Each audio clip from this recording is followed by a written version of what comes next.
Number 8 says, releasing the fear of what if. Releasing the fear of what if. Worry is often fueled by what if thinking. What if I fail? What if things don't work out? What if I make the wrong choice?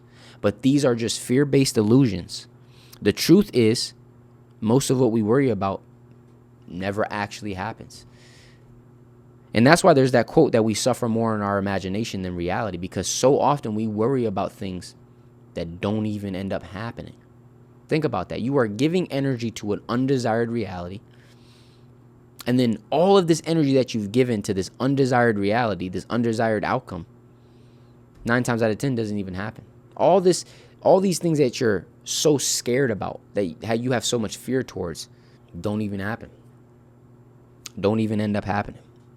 Your mind creates worst case scenarios to protect you, but most of them never manifest. The real power is in shifting your focus to best case scenarios. What if I fail? What if things don't work out? What if I make the wrong choice?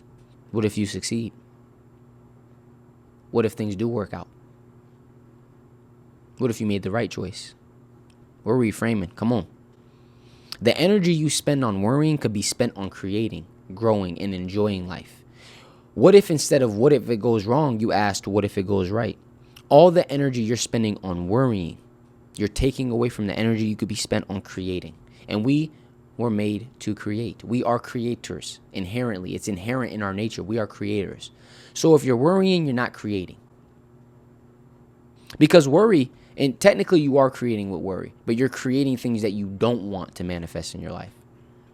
When you reframe it as that, it's going to help you to navigate those times. Okay, I don't need to be falling into this loop of worrying. If I do, I'm going to bring myself back, and I'm just going to keep bringing myself back with affirmation, with journaling, with reassurance from a conversation, whether it's watching something, whatever it may be, right? Whatever it may be. Some tangible steps. It says flip the script, right? We just talked about it. When a what if thought comes up, counter it with a positive one. Instead of what if I fail, try what if I succeed beyond my wildest dreams. What if it doesn't work out? What if everything is working out, right? Flip the script, right? Flip the script.